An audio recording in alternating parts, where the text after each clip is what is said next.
Hello and welcome to today's webinar, The Economics of Cannabis Regulation. My name is Reese Cohen and I'm the Policy Officer at Penington Institute. Penington Institute is a not-for-profit organisation focused on supporting cost-effective approaches that maximise community health and safety in relation to drugs, including pharmaceuticals and alcohol, and of course, cannabis.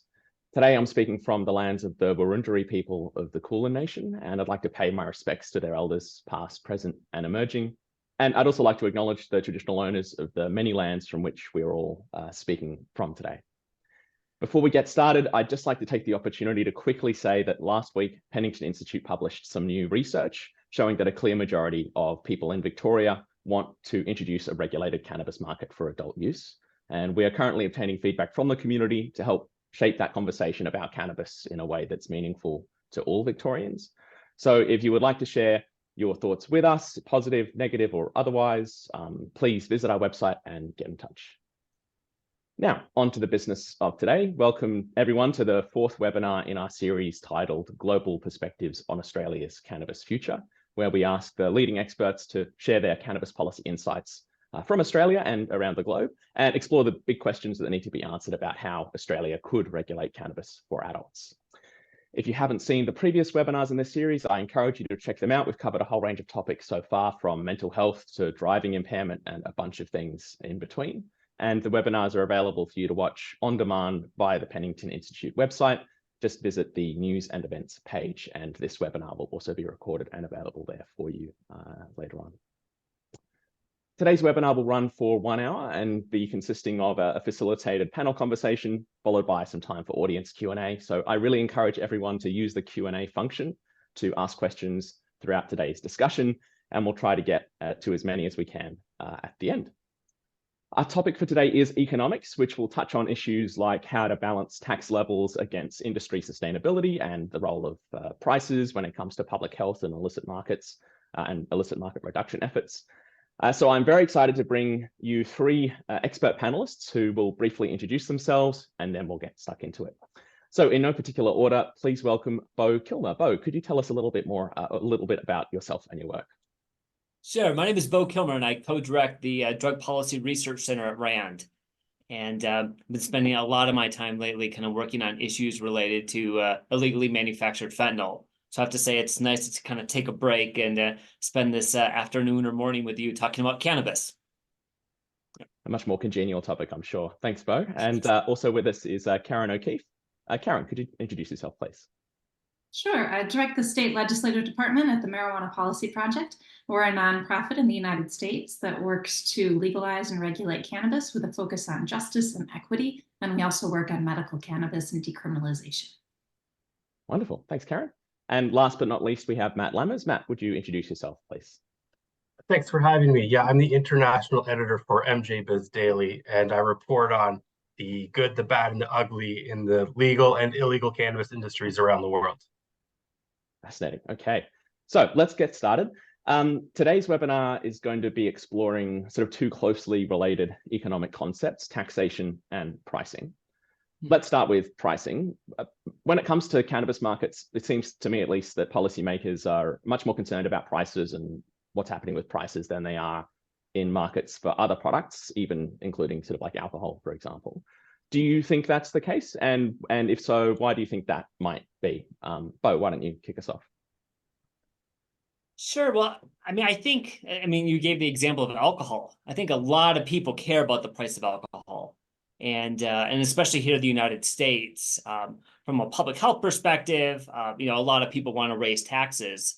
But it's to the point to where the industry is so powerful, it makes it very difficult to raise taxes at the federal or at the state levels. So it's not as if people don't care about that for alcohol, but it's just that there's such a powerful lobby against it. It's very hard to make any movement in that space. Whereas with cannabis, it's relatively new. And so you actually have the opportunity now to kind of have these conversations about whether price floors or different types of taxes. And they could be influential because once an industry develops, it becomes much harder to kind of make significant changes with respect to taxes or other regulations. Interesting. So it's a bit of, the opportunity is there, and therefore we can be more concerned about prices in this market because it is emerging, and we might be equally concerned about prices in other markets given the opportunity. to start from scratch. Is that sort of about the argument? Yeah, no. I mean, I think when we look at the policy levers related to alcohol and tobacco, price automatically, comes very much to the top. And like I said, there are difficulties there. But with cannabis, we have this opportunity to begin to shape this. Interesting. And Matt or Karen, do you have any thoughts on how much governments prioritize price in cannabis markets vis-a-vis other markets? Yeah, I think what Beau said I would agree with. And also just as part of legalization, one thing that lawmakers have to decide is what the rate's going to be from scratch. And so that's going to always be part of that policy discussion. And you have a couple of kind of unique things with cannabis that don't necessarily exist with other products. One of which is that all of the sales, until 12 years ago, except medical, were on the illegal market. And now you have only intrastate markets because of federal law in the US. And so you have this issue of the trying to outcompete the illicit market with a highly regulated market that has all kinds of disadvantages because of federal illegality that make it more expensive. So in addition to any other considerations, there's the mere issue of wanting to make sure that you don't perpetuate this illicit market, which is not as likely to be a factor for any other industry that's well established. And then you also have the issue of medical cannabis, because the same product is used right now both as medicine. In the US, you have essentially like a prescription, but it's not a prescription in a lot of states, or you have people using it as the over-the-counter. So there's also the question of, do you exempt all medical cannabis sales, and how do you do that? Most of the adult use sales do so. Washington State was one of the few exceptions, and they just passed a bill a couple of days ago or a week ago that creates an exemption for medical. So I think those are two added factors that kind of play into this whole, there was an assumption that I think the prices would be exceptionally low post-legalization, and that you could tax cannabis as much as you want because it would be a commodity, and that would just result in the consumer having the same price. And I think those assumptions have proved false. So there's been a need to adjust some tax rates as the illicit market was able to outcompete the legal market in some states where they had very high tax rates. Yeah, interesting. And yeah, we'll definitely get onto trade-offs and policy objectives. Medical cannabis is so interesting and different in the US compared to Australia, because we have a much more formal, truly, pharmaceutical medical framework, and the price conversation hasn't really crossed lines in terms of medical versus non-medical products here, but I'm sure that'll come. Matt, did you want to jump in on this topic at all, or we can move on to the next question? I think they covered it very well. You can move on to the next question. Yeah, great.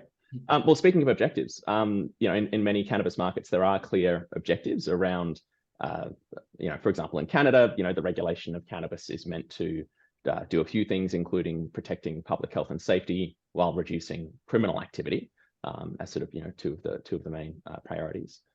How does pricing fit into that strategy, Matt? Since it's a Canadian, well, I framed it as a Canadian question. Do you want to have a crack? Oh, sure. Yeah, great question. So when Canada was preparing legalization in 2016, we produced the document called A Framework for the Legalization and Regulation of Cannabis in Canada. And I encourage anyone who hasn't read it to read it. It's a little over 100 pages, and it's one of the best public policy documents that's ever been written that I've read about cannabis public policy. It deals with all the stuff we're going to talk about today and more. The first line of the tax and price section, there's a section for tax and price. I'll just read it to you. It's really interesting. While government influence over price is often met with resistance in many industries, the risks associated with psychoactive substances can justify government intervention in this area. Used appropriately, price controls can discourage the use of cannabis and provide government with revenues to offset related costs. So, ignore the revenue part at the end, but I think right off the bat, we get to the core of why countries like Canada are regulating cannabis distribution and sales, and that's for public health reasons. The document also says that missteps on price can lead to unintended consequences, and a lot of jurisdictions kind of come to understand that the hard way.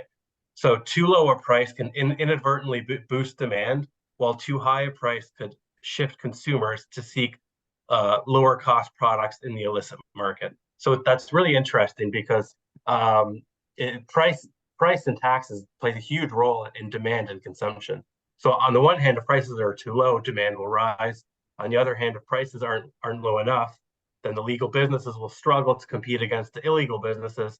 And since this is a product that's been illegal for almost a century or more in some places, there's already entrenched markets that exist almost everywhere. So if you're going to regulate sales, capturing the illicit market, it has to be an important part of your public policy objectives.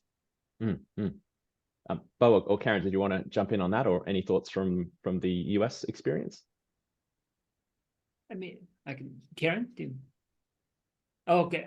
So I think, getting back to the question about the role of price, right? I mean, you have to realize that when people are coming to these conversations about, changing cannabis policy, they oftentimes will have different values and different preferences for risk.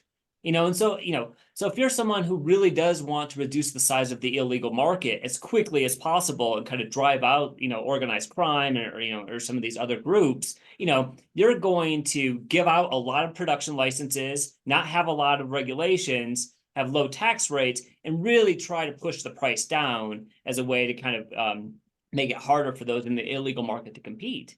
But other folks are coming at this more from a public health perspective, as Matt was saying. And, and those folks would rather maybe keep the price high. And here we could talk about price per unit of THC, try to keep that high, have more regulations. And even if that means that it's going to take longer to reduce the size of the illegal market, those folks are okay with that. So it's just important to realize that people are coming at this with different perspectives. And depending on that perspective, that's going to shape kind of what your preference is going to be with respect to what ends up happening to the retail prices. Interesting. Thank you. And Karen, have you seen that? I mean, like you've touched on or have worked in and have contributed to a whole bunch of different regulatory approaches throughout the US. Have you observed different jurisdictions prioritizing or having different value priorities influencing how they approach pricing in terms of the regulations? I think the earlier states had more of kind of what Beau was saying about the idea of trying to reduce maybe problem use and perceived public health issues by having higher pricing. I think more of the recent states are starting to realize that there is a real danger that the illicit market, and here in the US we have some like Delta 8 and things that have become legal that are much riskier than actual Delta 9 THC. So you're also wanting to outcompete against these frankenoids, as some people call them, that are readily available. So interestingly, I think that more and more we're shifting to thinking that the public health advantage is having legal, regulated, safe, tested products that are cheaper than all of these other competing things that sometimes don't even have age gating, that might have, packaging that appeals to minor, that are currently readily available throughout most or all of the US.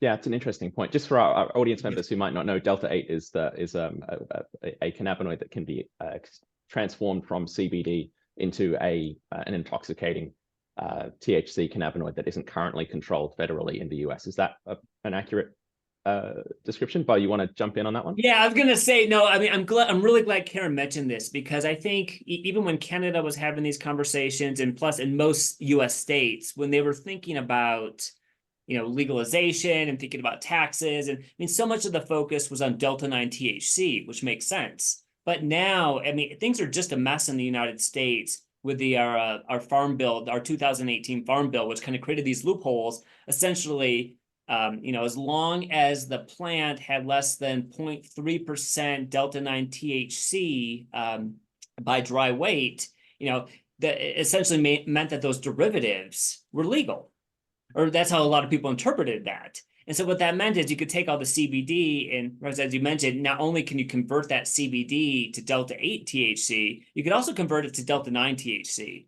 And then we've got HHC, and then what they've also been doing is, producing a fair amount of, or making sure that the cannabis plant has a lot of THCA in it. And then all you have to do is decarboxylate that converts to Delta 9. So I mentioned all that to say, one, it's a mess right now, and especially with, states are doing, they've got different approaches here. But if you were starting from scratch and you're thinking about designing a regime with respect to legalizing cannabis, you need to be thoughtful about all these different cannabinoids. I think it would make sense to kind of build that in early on, then potentially have to react to it once you have these industries developing. Matt, did you want to jump in on that, or give us the Canadian experience? I mean, Delta 8, for example, doesn't seem like such a big deal in Canada. Is that because access is broader, or prices are lower, or products are more affordable, people don't need to seek them out? Or what's your assessment? I think it's because Health Canada regulates intoxicating cannabinoids the same, whether it's Delta 8 or Delta 9. So I think, I'm not totally positive on that though. Interesting. Yeah. When it comes to the illicit market, which we've been talking about, and as Karen, you rightly pointed out, it's not just the trade-off between capturing revenues, but or allowing people access to regulated products versus unregulated products. There are a whole bunch of other spillover effects, like motivating people to seek out non-plant cannabinoids or products that might be even more harmful than the ones that they can access in the regulated market. But thinking about price specifically, illicit markets are likely to reduce prices in line with price movements in regulated markets, I would assume. That tends to be sort of how these trends work. Isn't that just going to create a bit of a race to the bottom? I mean, how could regulated markets for cannabis ever try to compete with this unregulated, established, and often quite sophisticated established illicit market? I'll jump in. I claim yeah, go ahead, Karen. And I'm not an economist, so correct me if I'm wrong, but my understanding of supply and demand is that usually, the price that exists at a given time is because that's where supply and demand meet. So I wouldn't assume that the illicit market would be able to outcompete a healthy legal market, and they're just choosing to have higher prices. I don't think there's like a cartel pricing structure that has a higher price than what can naturally be produced on the illicit market pre-legalization. I think there are natural inherent risks when you have something that's illegal that make it so it should be more expensive than a legal regulated product. You can't produce as large of scale. Typically, in a legal market, you have to pay people more because they could go to prison if they get caught. So my assumption is, all things being equal, that shouldn't necessarily be possible, that the illicit market just suddenly can drop their prices below the legal market. But recently in the US, you do have these issues that in some states, we don't have an interstate market that's legal. So you have some states where the production of cannabis is naturally much more expensive potentially than what it is on the illegal market. Like if it's grown outdoors in traditional export states, it could still outcompete somewhere that's grown inside in Nevada or somewhere like that. So we have seen some prices going down because of, as I understand, a lot of overproduction in some states like California, that have always been a kind of export state for marijuana, that are continuing to be. But I don't think you can just necessarily say they'll be able to drop their price to whatever the legal market is. It's just that the legal regulated market in the US is artificially expensive because of federal prohibition, because of all the regulations and things like that. So chime in if you think I got any of that wrong. Thanks, Karen. No, that's perfect. Anyone want to jump in on that? Hey, Matt, were you going to say something? I was just going to say that Canada wanted to compete with the illicit market on a lot of things, but mostly on price. And I don't think it worked. So we ended up producing 10 to 20 times more cannabis than we needed. And I think that's going to happen in other markets that don't have limited licensing and have stock market incentives to grow more cannabis than you need. The United States, you don't really have that issue right now because you're not federally legal. So cannabis companies can't go public on the NASDAQ. I mean, they can, but it's super hard. Well, they can in Toronto, I mean. And they have less access to capital. So that risk is less in the US. But so Canada produced way too much cannabis than we needed. I calculated we only sold 20% of what we grew between 2018 and 2021. It's probably only just over 50% now, although it's a lot harder to calculate than it was earlier because there's more products on the market. There's a much more diverse product mix on the market, so it's much harder to come to conclusive figures on that. So what happened was prices. What happened was that prices in the legal market crashed, and then prices in the illegal market also went way down. I think you're right, Karen, that they can't simply lower prices. But on the other hand, and I've been in some very, very large illegal production facilities. They look professional, but the reality is they don't have the regulatory costs that face large companies. They don't pay taxes. Legal producers in Canada pay 30 to 40, 30, let's just say 33% of their sales, not profit, 33% of their sales goes straight to the federal government, and that doesn't account all the other taxes and fees and wholesaler costs that they have to pay. So legal businesses have very, very strict, they don't have much wiggle room, whereas illegal companies, they can lower their production standards, they can add 75 more plants to a room that shouldn't necessarily have that many plants. They don't necessarily care about mold. They can use whatever pesticides they want. They just have a lot more flexibility to produce more cannabis when they need to compete with the legal market. And I think we've seen that. I mean, there's obviously no conclusive evidence, but it just seems that that's what happened, because the prices in the illegal market here have fallen substantially since 2018, along with prices in the legal market. And like I said, I just don't think it's wise for governments to create public policy in regards to cannabis based on competing with the illicit market solely on price. I think you have to look to things like quality and safety and access, stuff like that. I think that'll give you more tangible public health benefits than overproducing, like producing 20 times more cannabis than you need, like we did. We have like 1.5 to 2 billion grams of cannabis sitting in warehouses across Canada that's never going to be sold, which is pretty crazy. Yeah. And the other thing I would add to that is, when you're thinking about market share for the illegal versus the legal market, enforcement should also be part of the conversation.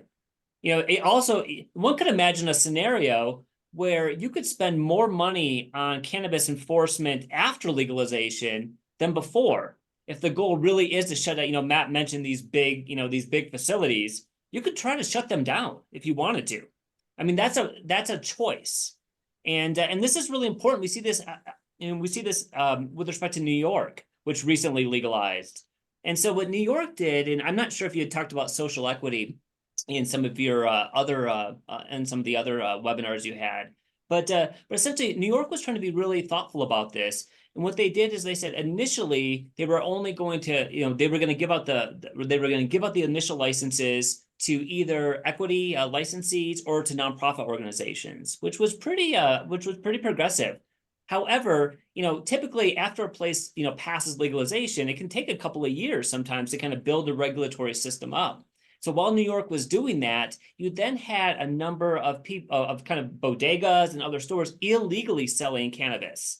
And instead of nipping that in the bud, it got out of control. So there's a New York Times article that came out last week talking about there are 85 licensed retailers in New York and a couple thousand illegal ones.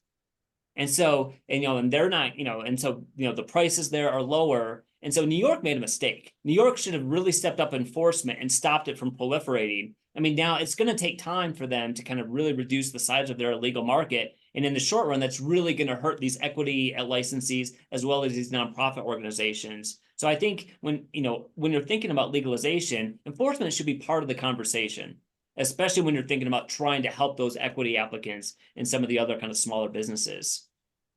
No, really. And let me just say, and I just also want to say, when we talk about cracking down on the illegal market, that doesn't necessarily mean using, criminal sanctions. It could, but also there are other things we could, in terms of, threatening landlords who own the building, civil fines. There are other things you can do kind of outside of the criminal system to try to reduce the size of that illegal market. And so those should be part of the conversation. Thank you. Going back to a point that Matt raised, about that massive overproduction and how only 20% of the amount produced ended up being sold, in a normal or free market, you would therefore expect prices to drop as supply increased, if demand held steady. But that didn't happen in Canada, right? Prices didn't collapse as they would otherwise have done. They did. Well, but up to a certain threshold, right? Thanks to these sorts of pricing strategies or taxing policies that the Canadian government implemented. And there are various ways in which governments can do this, like setting floor prices or taxing products at different points in the supply chain. But what are some of the more sort of common tax or price management strategies that you've seen in cannabis markets that the governments use to ensure that we don't end up selling cannabis for, you know, cents on the gram. Matt, why don't you start us off, since that was another Canadian premise question. Well, Canada didn't do this, but a lot of countries limit cultivation, limit the amount that you can produce per license. And I think you and I had discussed this earlier. And I used to be like very against that, but after seeing what happened in Canada over the past 7 years, I'm moving towards the opinion that it might be worthwhile for governments to seriously consider production caps and quotas attached to every single corporate cultivation license, because where you have private business interests, especially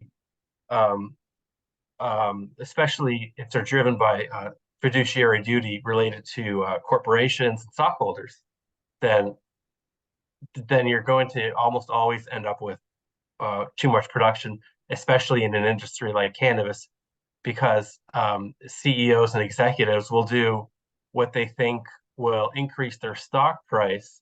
And in Canada, that meant producing 10 to 20 times more cannabis than they could sell, because that's what investors wanted to see. Investors wanted to see 2 million square foot cultivation centers all across Canada and all across the world, even though there was nowhere to sell that stuff. So Canada not only overproduced cannabis in Canada, but we took that mistake and we repeated it in many, many countries all over the place, in Denmark and Colombia and a whole bunch of African countries. I don't know how Australia got out of that. Maybe we'll talk about that at some point, but pretty much everywhere where Canada was involved in, except Australia, we ended up producing like way, way too much cannabis. So I think production caps and quotas is something that I'm not saying every country should do it, but I'm saying it shouldn't be dismissed and it should be seriously considered. Yeah, really interesting. Karen, have you seen production quotas or sort of like non-tax, non-price controls implemented in different ways in the US?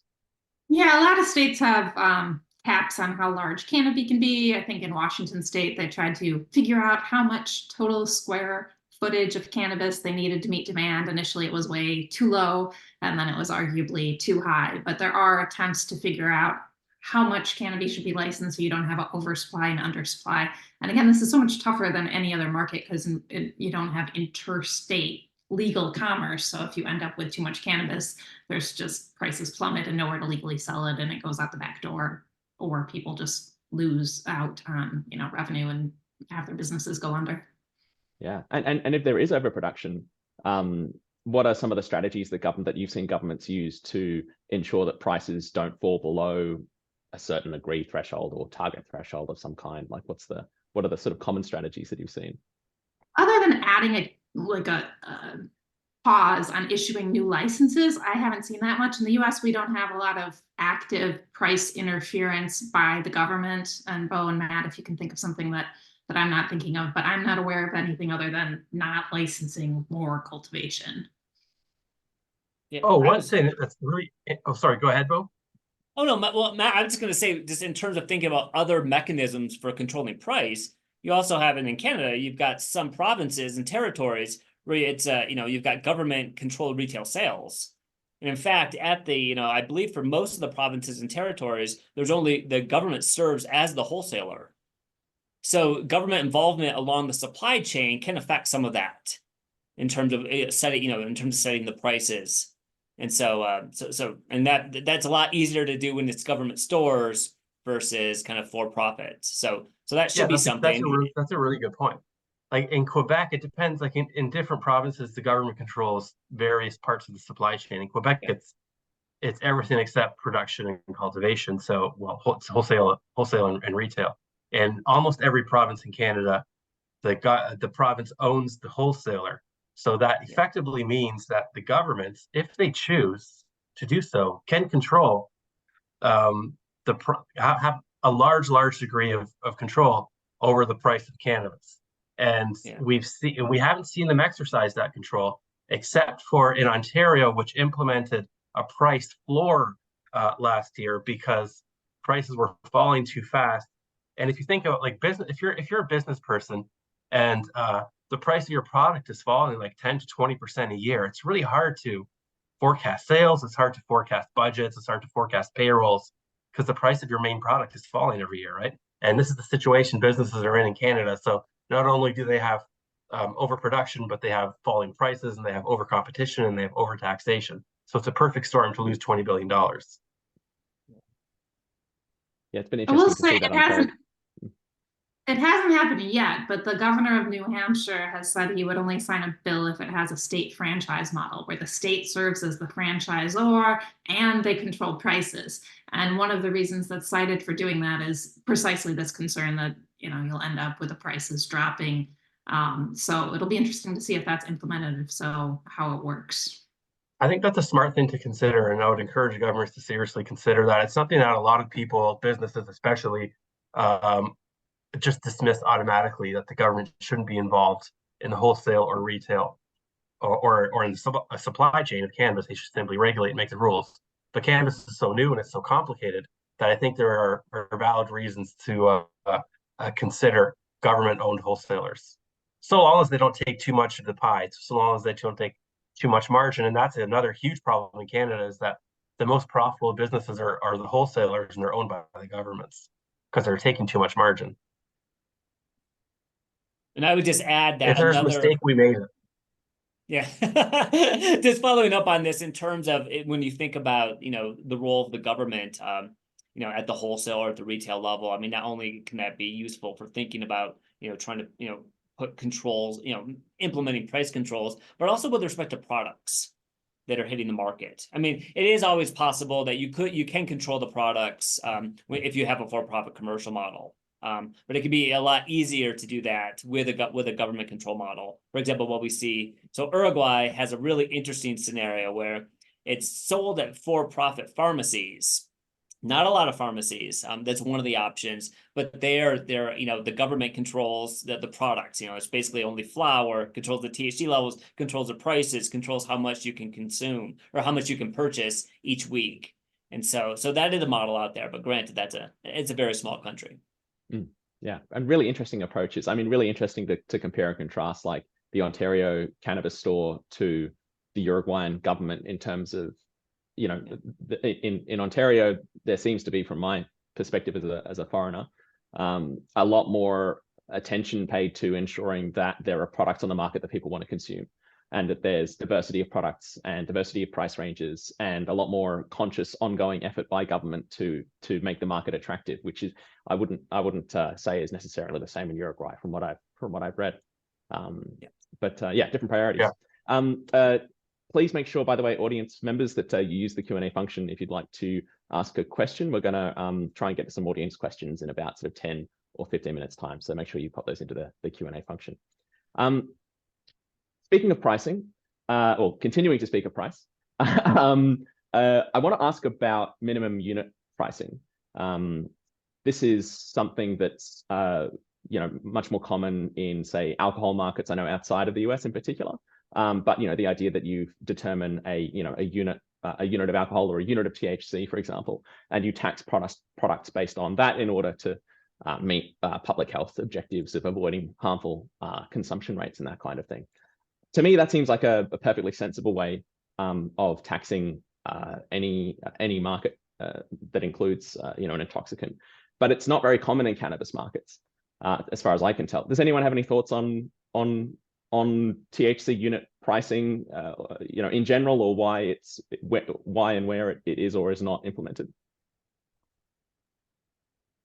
I'll mention just a couple of complications with it. One issue is that the lab testing isn't completely uniform, particularly on flower. So there have been a lot of reports of what labs are reporting, that is the THC content, being pretty far off from what it actually is. So if you're going to tax based on THC, you need to actually know how much THC is in it. And it doesn't seem like there's complete uniformity, because if you do one sample, it's not the same as everything. So that's one complication. I know Connecticut and New York both had some consideration of potency, and I think Illinois too. I believe New York is moving away from that now as it's posed an issue. So my biggest caution is just I don't know if the lab testing and the the labeled numbers are as good as possible. And the other one is what we've talked about before with these Delta 8 and other kind of new intoxicating cannabinoids, THC. You could have businesses have the actual whatever is being taxed be at the lower rate, but then to add these other novel intoxicating cannabinoids that lead to a more intoxicating product without increasing the price. So it would have to be thoughtfully done. And there's the possibility you would end up incentivizing an actually more intoxicating, less safe product. Very interesting. Any thoughts from Beau or Matt? No, I think Karen covered a lot of it. I mean, especially, yeah, in the United States, because, I mean, partially because we don't have, it's not legal at the federal level. Each of the states have had to come up with their own different approaches. And, you know, Karen's right, it's not uniform.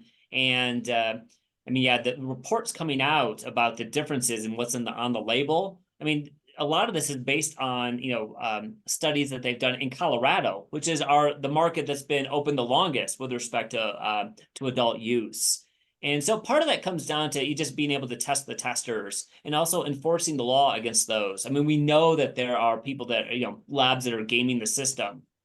And so California recently is trying to kind of bring, you know, trying to address that in terms of the number of labs that are actually allowed to do this. But no, you have to be thoughtful about that. And then, yeah, as Karen said, it's not, if you're thinking about this, you know, 5 years ago, we would think about that, oh, what are you going to do with Delta 9?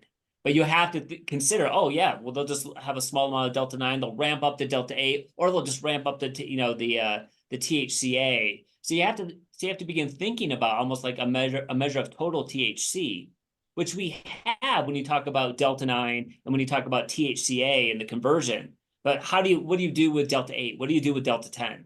I mean, I don't think the science is there yet.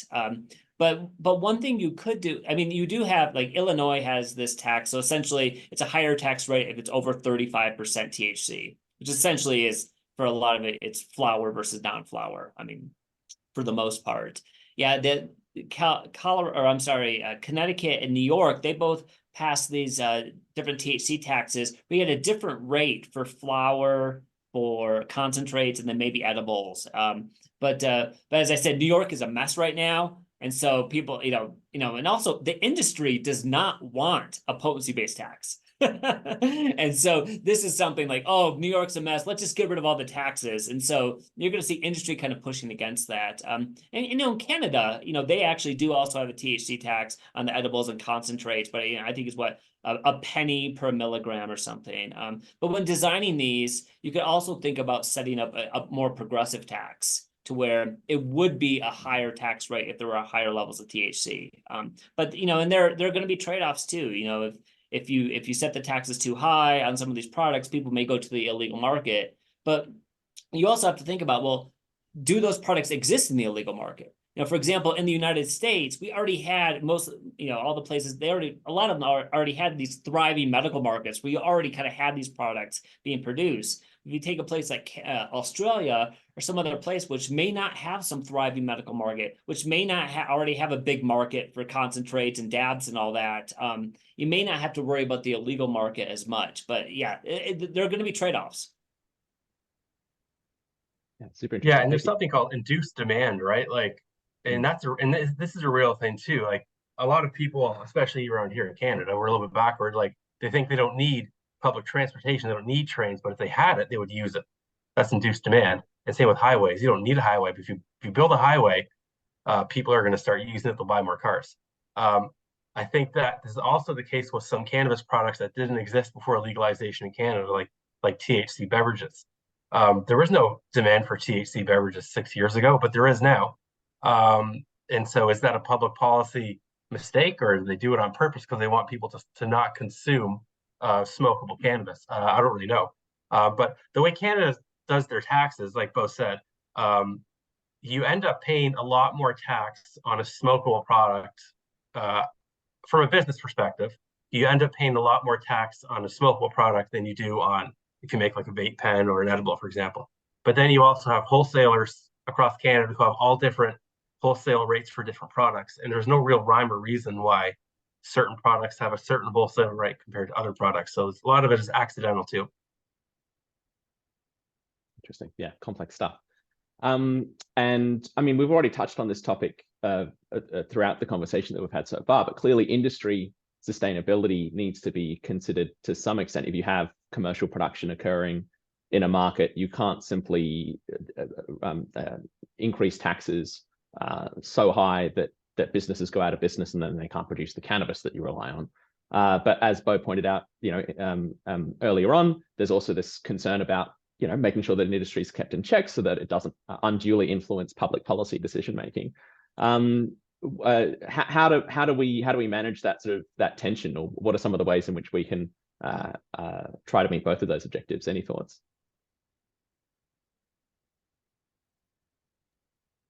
Well, I have a thought. This is based on something Karen had said earlier, is that, and I'm not sure to what extent this could actually work potentially in Australia, but if you're thinking about like the ideal tax, the tax rate, let's forget about the base. Just if you think about the ideal tax rate, obviously you'd want that to be dynamic, right? You could imagine a scenario where early on you may want the taxes low as they're moving people over from the illegal to the legal market, but then over time you may want to ramp that up, right? And ramp it up, and then you have the higher taxes, which sounds great in theory, but depending on the system you set up, if you're going to allow for-profit commercial organizations to get involved, you start with a low tax.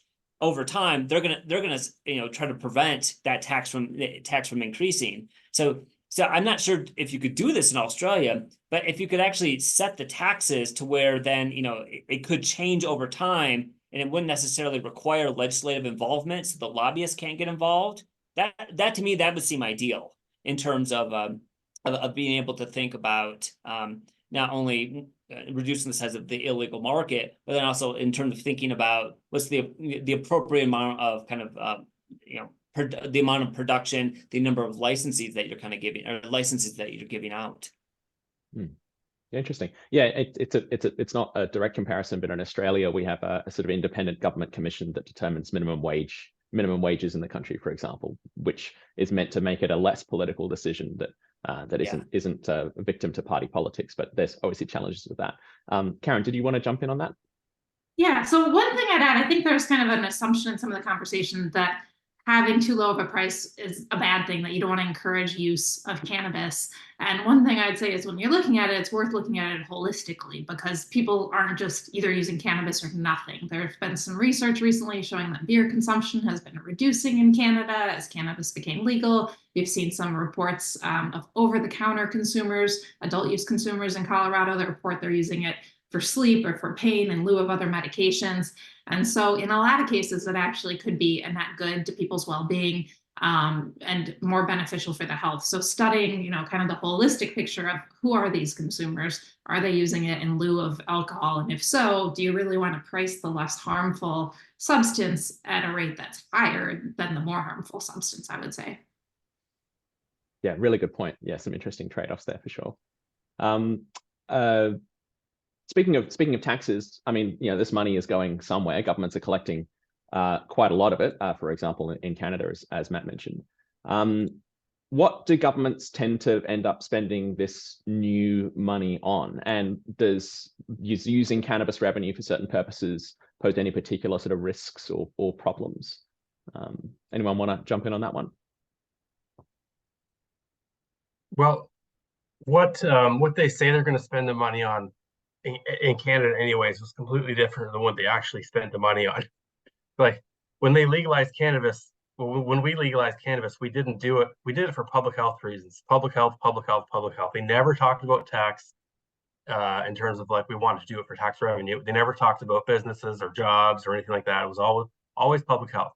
And the tax revenue, which there's a substantial portion of, it was supposed to go to education, prevention, treatment, stuff like health related stuff. That's what they always talked about for years, 2017 to 2019.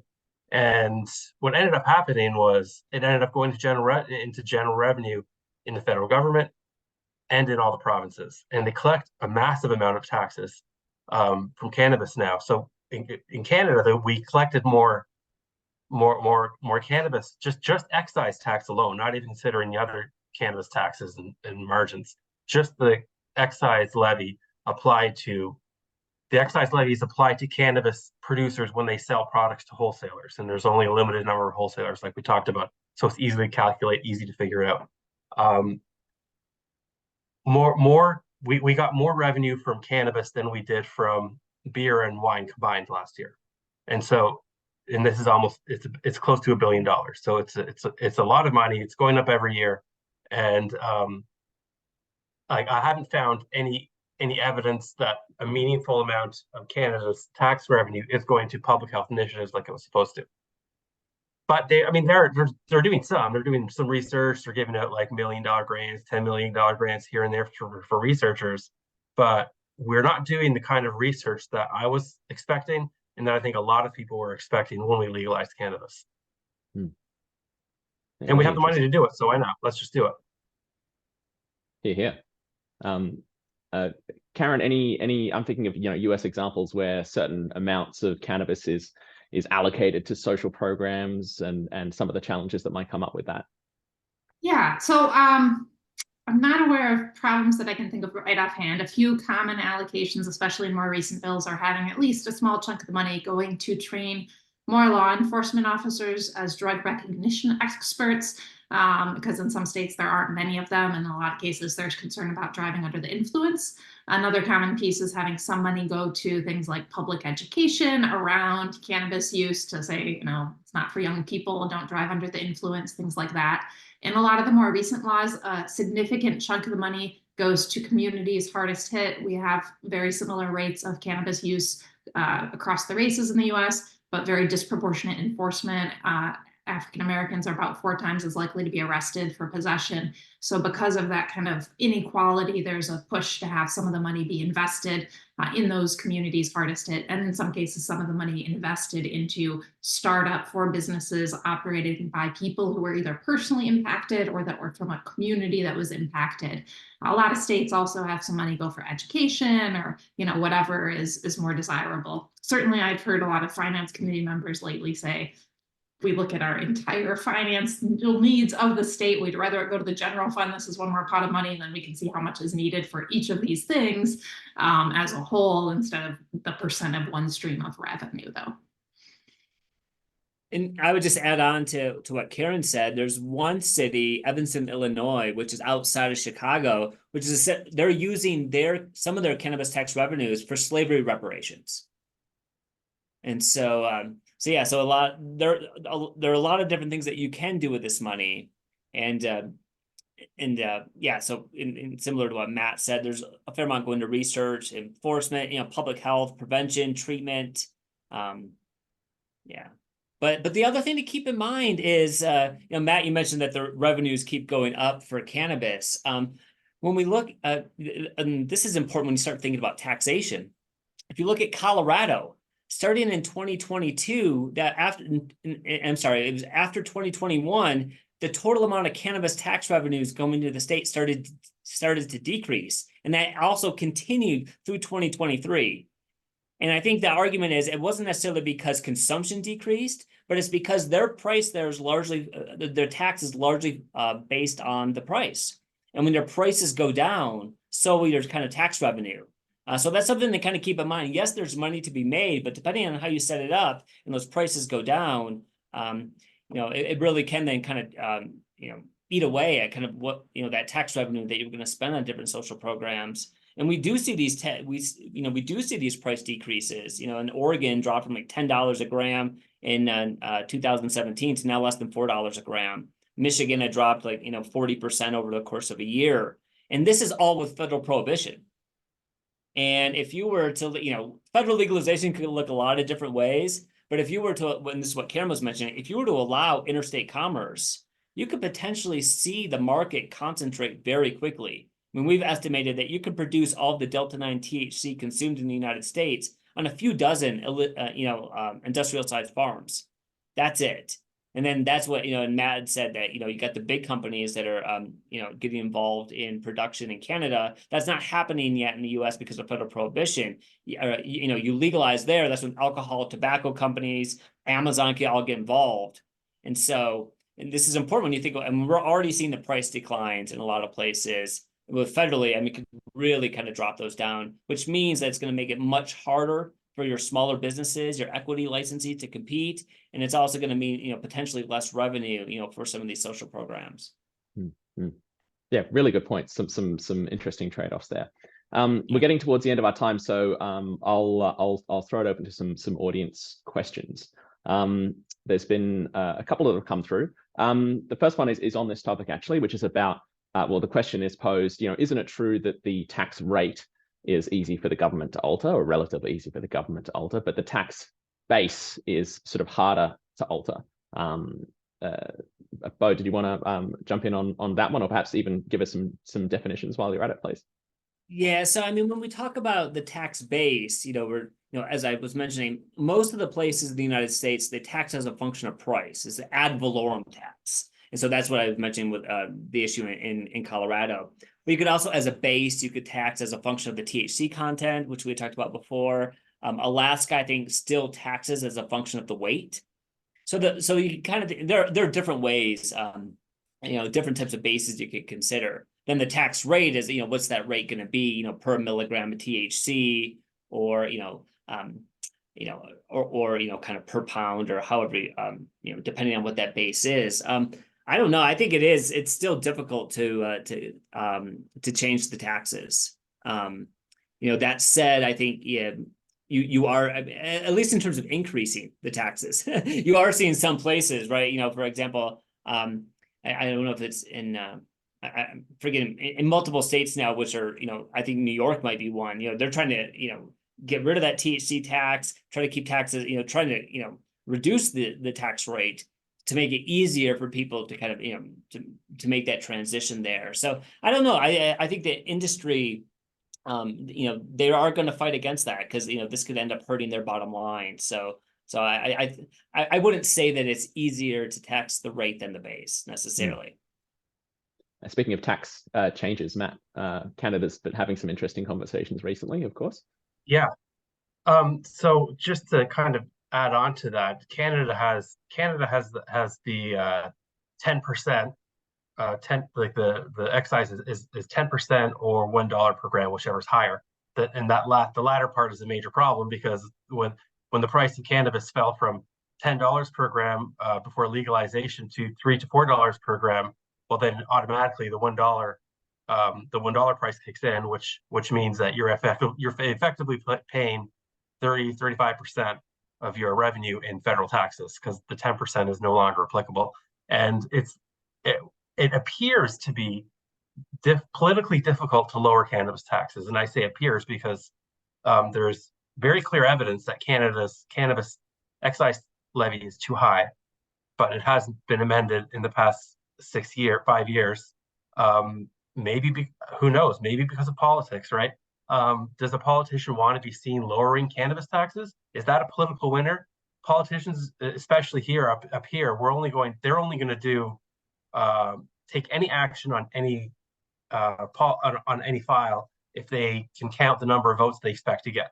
And lowering taxes on cannabis companies is not a vote winner, but lowering taxes on beer companies is a vote winner. So last week we saw Canada's health minister and other ministers proudly posing in a brewery, boasting that they were lowering Canada's excise rate for beer. So it just appears to be harder to lower the tax than it is to increase it. Interesting. That's fascinating, right? It's the juxtaposition between kind of what's happening here in the U.S. Super interesting. Yeah, the other thing I would add, and Matt, I'm sure you have more insights about this, is that Canada just recently completed their 5-year review of the legislation. That report just came out last week. A lot of recommendations in there. They talked to a lot of stakeholders. But one of the things that they did recommend is that Finance Canada should consider making reforms to the excise tax regime that would discourage the consumption of higher risk cannabis products. And so it'll be really interesting to see how this kind of plays out. And like I said, it might be easier to the extent that, Canada may have more controls on Delta 8, that type of thing. So, yeah, it will be fascinating to see, where those conversations go. Yeah. We'll find out in 3 weeks. Yeah. Great. We'll just speed through a couple more audience questions before we wrap up. Another question came through saying that John Corkin says that or estimates that about a third or 2/3 of the cannabis market is captured by the legal market in the US. I assume is how the question is posed, and in Canada, it's about 72% or thereabouts, according to the questioner. What do you all think is an acceptable market share for illicit sellers? How do we know when we've sufficiently achieved illicit market reduction by attracting people to the regulated market?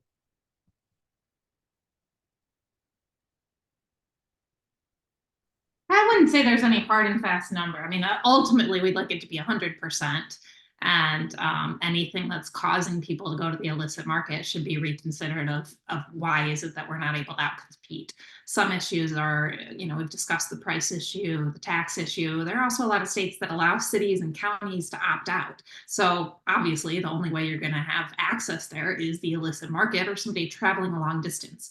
I live in Michigan, where we have statewide delivery, at least, even if you don't have a brick and mortar. So I'd say looking at, the causes, what's causing the existing businesses to be outcompeted by the illicit market? Are there such onerous testing requirements that it's impossible to comply without paying way more, that are way more than you have for any fruits or vegetables? And is there a way to do spot testing or something that's less expensive?